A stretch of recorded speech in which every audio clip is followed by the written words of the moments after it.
Hey besties, this is your Capricorn season readings. So the way that this works is these readings go by elements of the Zodiac. So we have in this order for this reading, water signs, fire signs, earth signs, and air signs. So water, Cancer, Pisces, Scorpio; fire, Leo, Aries, Sagittarius; earth, Capricorn, happy birthday; Taurus, Virgo; and then air signs, Gemini, Libra, and Aquarius. So you can listen just for your sun sign. I always suggest listening for your rising sign if you know that. I also really just suggest listening to the entire reading because pretty much everybody has every element somewhere in their chart. So even if you're coming across this and it's not Capricorn season, there might be a message in there that you need to hear, and it's just trusting that it's divine timing that you hear it. Also, if there is something in your life you specifically want to know about, just look at that part of your chart and either the house that rules that energy or the planet that rules that energy and see what sign that is in and listen specifically for that. So I hope you have a great Capricorn season.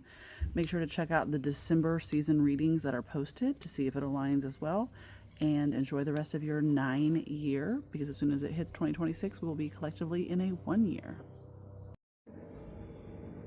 All right, water signs, Scorpio, Cancer, Pisces. Your tarot card energy for Capricorn season is, I love this, the Emperor.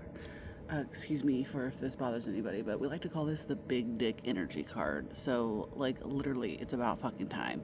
So remember major arcana cards, this is big hitter shit, right? So this is big energy. Emperor, like this literally is like Capricorn type energy, right? People think of Capricorn energy and they think of this grounded money, abundance, hard work, very root chakra type energy.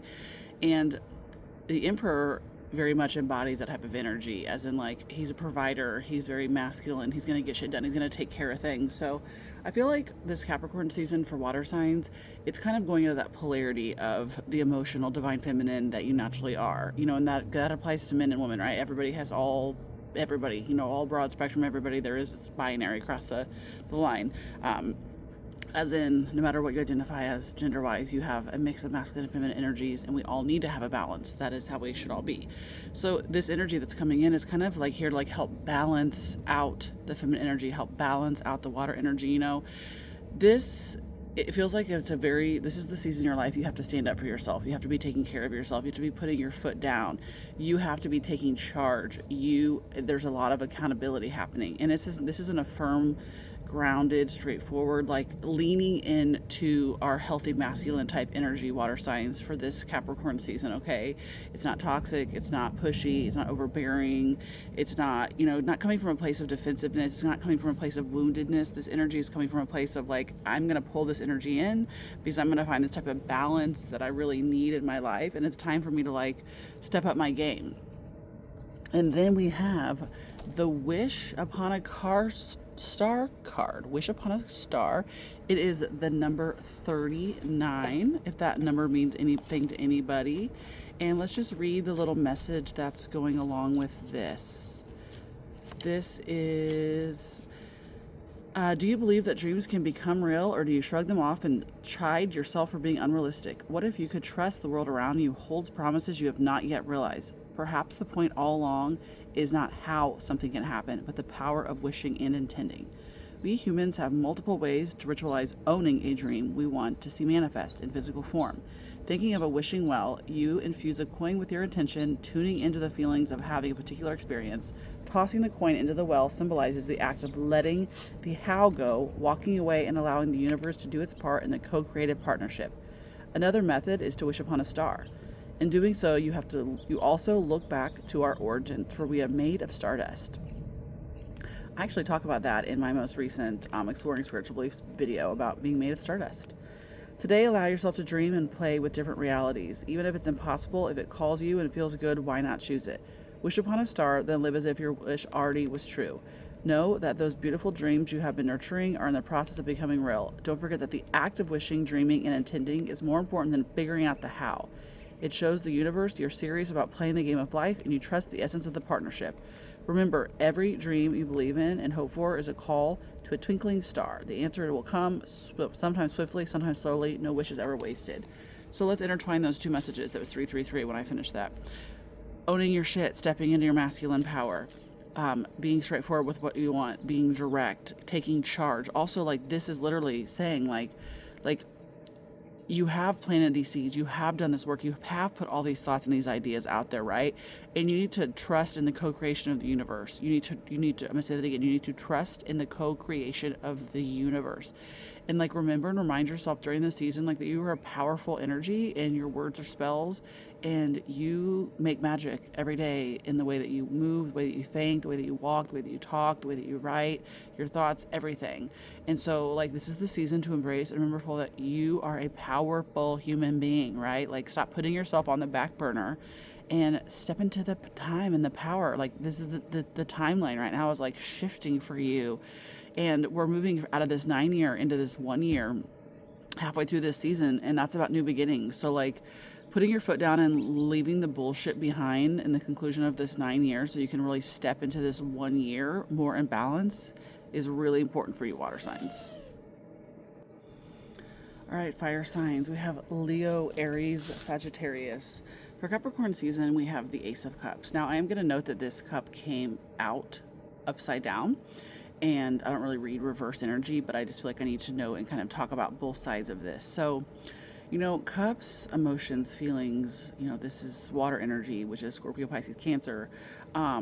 So when we see this card, it's an opportunity for new beginnings when it comes to that type of energy. This doesn't just mean romantic relationships. It feels like there's an invitation for you fire signs right now for a new, like, emotional start, and a new, like, it's like a new intuition start is kind of what it's feeling about. You know, like, water energy is about intuition. It is feminine.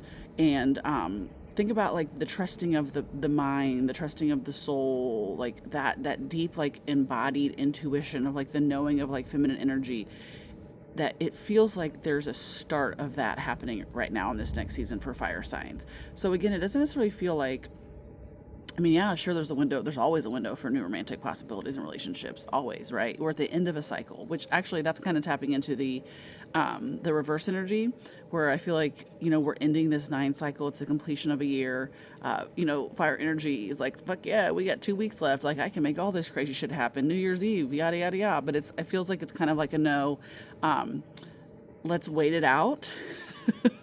That's kind of probably why it came out reverse. Like, we don't, like, need to be, like, rushing into, like, a new beginning right now, because we're in the end of a phase where we're supposed to be letting go and, like, letting things simmer and die down before we step into this 1 year. And then the 1 year is a year of new beginnings, right? So that's when we have this new Ace of Cups energy. So this new intuition coming in, this new thought process, this new connection to self, it feels like is really going to be growing throughout this season. It does feel like after the new year, there is some opportunities to plant seeds, right? To plant seeds, and the message is to let them slow grow, to look around and kind of see, like, what's being highlighted in your life. Is it, you know, ooh, like, I feel drawn to, like, this new workout routine, or ooh, I feel drawn to becoming friends with this new person at work, or like, ooh, like, you know, there's just been somebody that I've talked to that I've kind of kept on the outskirts, but I feel like I'm ready to get closer to them. Again, doesn't mean romantic, but it feels like there's an opportunity for you're really, once we shift into this 2026 year, which is a 1 year, which is a new year of beginnings, and we're finishing out Capricorn season, that is when you have this new opportunity for all, like, this new growth, this new loves, this new passion with self, this new creative opportunities are kind of coming in. Ooh, the sun kind of just came in as I was talking about that. And then your card here is card 49, if that number means anything to anybody. And it's a yellow, it's a solar plexus card, and it's the willing release. So our other one was 39, and this one's 49. And the message for this card is, if I could find it, it's the very last one in the deck. Some days you have to let go of your struggle to find an answer and focus on other things for a while. This doesn't mean giving up altogether or losing anything. Remember that in our co-created partnership with the divine, give and take is necessary. You do your part by setting your intentions and taking necessary action, but you must then surrender the form, the timing, and the how to your higher power. There is a divine plan for each of us. I'm going to pause and say, like, that feels like that's that stepping into that intuition and trusting that intuition, that new energy that's coming in. And also I feel like this is speaking very much to, like, letting go of the struggle, because, like, we're supposed to be letting go, like, with this 9 energy, right? There's a divine plan for each of us. When acting on this faith, you may find your intense desire for intense desire, fire signs, for something translates into a feeling of attachment and entitlement. Right now, can you immerse yourself in experience and allow the divine plan to unfold as it will on your behalf without interference?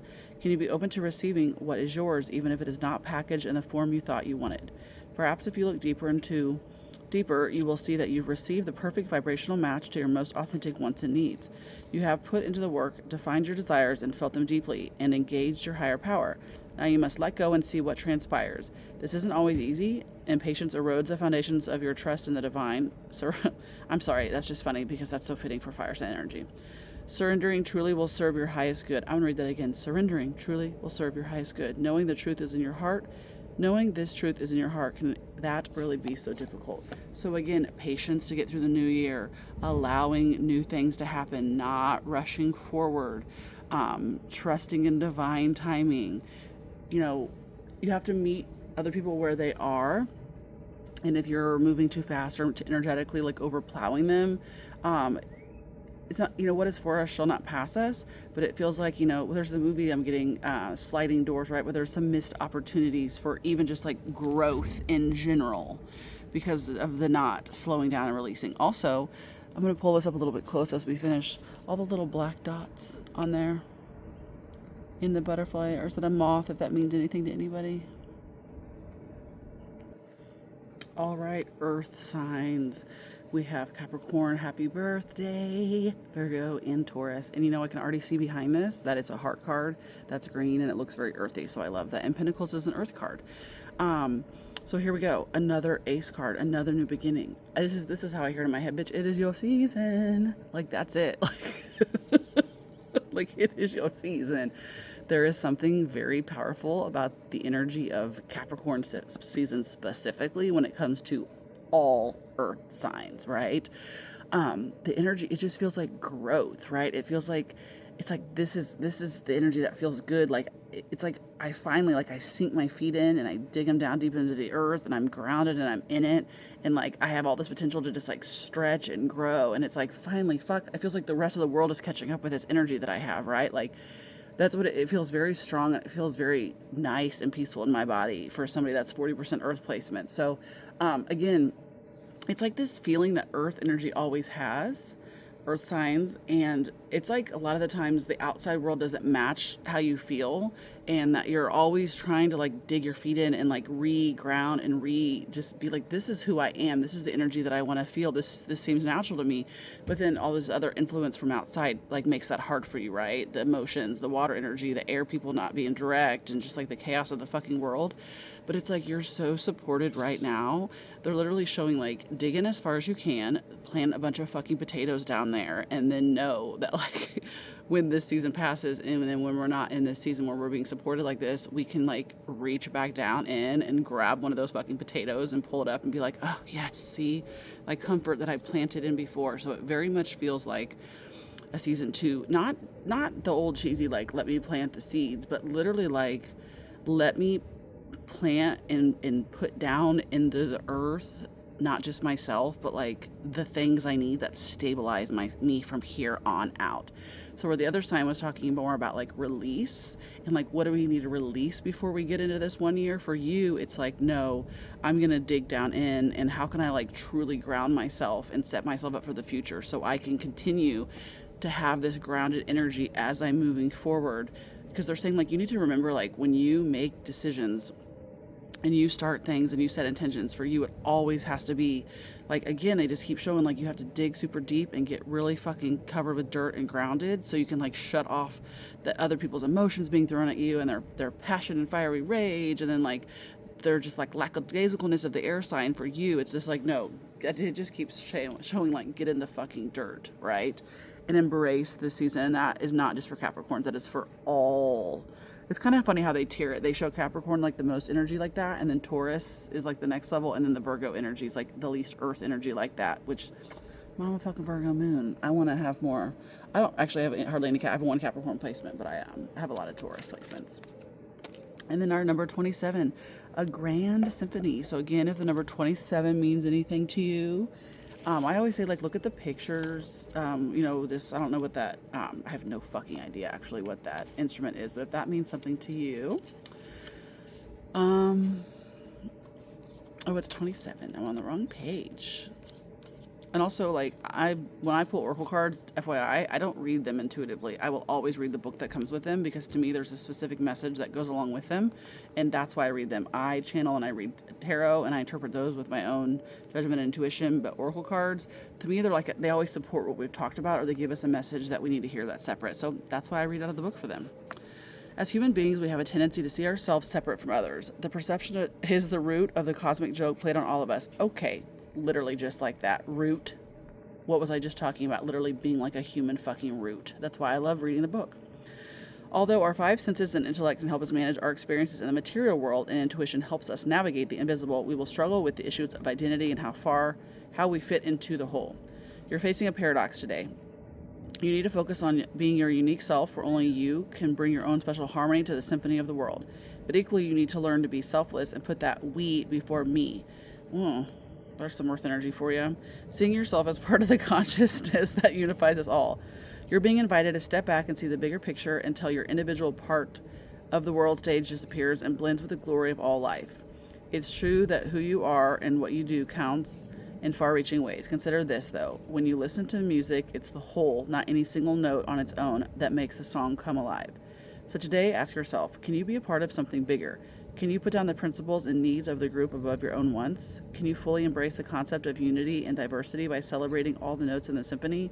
If so, then you will indeed be wise, and whatever you are dreaming about will be fulfilled beyond your wildest hopes. It's time to do your part to sing in harmony with others. Stay in tune and learn the new harmonies and notes. Such sweetness will arise. Well, that's funny. I feel like that's kind of calling earth signs out on, I'm not going to say a stuck-upness, but like, or holier than thou-ness, because those are like not the right words. But the like, and it's not even like a sense of entitlement, because I feel like it's granted because there is a knowing within earth energies, but you know what I mean. I'll just stop. Just step in that before I dig myself into a hole. All right, last we have our air signs, Libra, Aquarius, and Gemini. And I think this is interesting because I feel like now we're back to pause energy, right? And so we have some action of movement with this reading, and then we have some people that are needing to pause. So for air signs, first off, the number 7, for some reason that's coming up, like if whatever the number 7 means to you, if the number 7 resonates, or you're in a 7 personal year, which is a spiritual year, or whatever, lucky number 7, they're showing me like the casino game 7, that is a specific message. So if you were like a spirit with me, so-and-so with me, like I'm feeling off, and you hear that for some reason, that's a big thing. I said that at 37 seconds too. So actually, I'm curious, what's the card number behind it? Oh, 19. Okay, so Pentacles again, energy. So this is that earth money. This feels like you need to trust that you've put in the work. Okay, you need to trust that you've put in the work. You've done the work. You've planted the seeds. Like, I feel like everybody's always in this it's like we don't allow things to grow after we plant the seeds. And they're spirit is saying, for fuck's sake, look at all this shit you've planted. Look how much it's grown. Like, it's almost as big as you are, but like, you still just need to be patient, earth signs. Literally, like, be patient. You know, it's also, they're showing this example of like somebody's pregnant, right? And you're like 7 or 8 months, and they're like, oh, fucking so tired of being pregnant. Like, I'm ready for it to be here. Bitch, you fucking better enjoy those last couple of months without a baby. Sir, you better enjoy those last couple of months without a baby. Like, hello. Like, it's like this idea of like, you cannot bypass the work. You cannot push past the pain. I know people hate to hear this, but you really genuinely, you have to feel it to heal it. And it's interesting because this is the message that's coming through with this card when I'm connecting with it. So this is the message that I'm going to be giving. You cannot bypass certain parts of your healing journey and certain experiences. And I'm fucking sorry. Like, that's just life. That's just the way it is.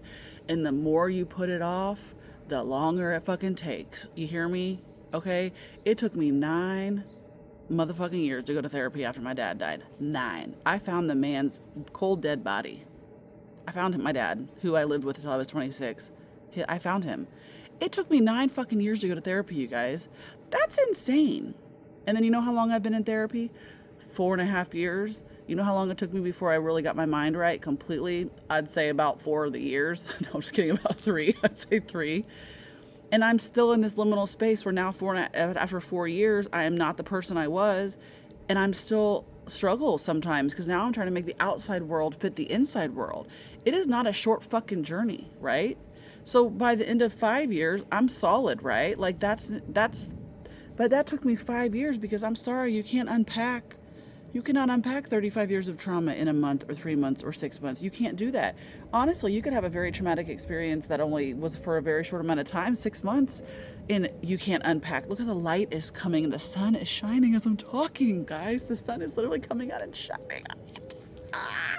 And like literally, like eventually, like when you're authentic, when you're true, when you trust your intuition, when you use your voice, all those things that I just did, what just happens? It literally just fucking lit up. Like, see, like it's true. Like the light is there, right? Like, oh, it feels so good to express this message the way that it feels in my body and the way that this is like coming out, because I know that you're hearing this, and I know that you're understanding, and I know that it's nice to be seen, and I know that it's nice to know that you're not alone in this, and I know that it's nice to be like, so I'm not fucking crazy, right? And I feel like sometimes we just need to hear that message that like, that shit's fucking hard. It's the same when, people say like you could be in a 3-month situationship and that could fuck you up more than a 5-year relationship because there's trauma around it. There's the unknowing around it. The unknowing fucking kills people, right? So let this be your sign that like your feelings are real, you're valid, your experiences were valid, and because of that, you cannot bypass and skip ahead on the healing. You owe it to your fucking self to do the work, and when things cycle back up or a wave comes, you have to fucking ride it, and you have to fucking do the work for yourself. Okay, wow. 19. Look at this tiger, waking the lion. I'm sorry, lion, not tiger. Regardless of the outer conditions right now, you can't wait for your fear to lessen before you move forward. In fact, despite the chaos and seeming disarray, you must be bold. Whatever your trepidation, that's a big word, act as if you have deep trust that all will be well. I feel like this is a very concise message across the board with this deck about that. Nothing is promised to you, but you will never truly seek magic if you don't take the risk. Come to the edge of certainty in your life and leap into the unknown. You have no guarantee of immediate success. Still, you must summon your bravery in the face of possible pain, failure, or even success and your own power. I'm going to pause right there. Because again, it's hard to do the fucking work and it's painful. This is the thing. This is why you want to bypass it, because you don't want to deal with it, but you can't. You have to face the possibility of pain, failure, and success. That's like people you don't want to have the hard conversation. Here's the thing. Say like this is the easy example. You're talking to somebody and you want to be more with them, right? And you say, well, I'm afraid if I ask them if they want to be more than what we are, then I'll lose them altogether. So I'm just not going to say anything. Oh, okay. So you'd rather be half-assed in and not ask for what you want and be fucking miserable, than 5 years down the road be like, when they still get their cake and they want to eat it too or whatever, and you're like, well, you fucking did that. You did that to yourself, right? Wouldn't you rather know the fucking truth now and rip off the Band-Aid and move on with your fucking life? Sorry, this feels very passionate. The act of making the sleep, no matter the final outcome, awakens the lion within. That's what's happening. It's awakening my lion, right? Be proud of who you are and who you are becoming. No one can take that away from you. What type of courage is called for today? Only you know, and only you have the power to choose your path. Know that it takes just as much strength and bravery to love and be vulnerable as it does to confront a personal challenge or physical obstacle. You hear that? And that's what we're talking about. So call on your strength and stand your ground, or consciously temper your emotional reactions. Do nothing and trust in your partnership with the divine. What is the choice? Whatever your choice, you will not fail as long as you act with courage and integrity. I have faith in you, air signs. You can do it.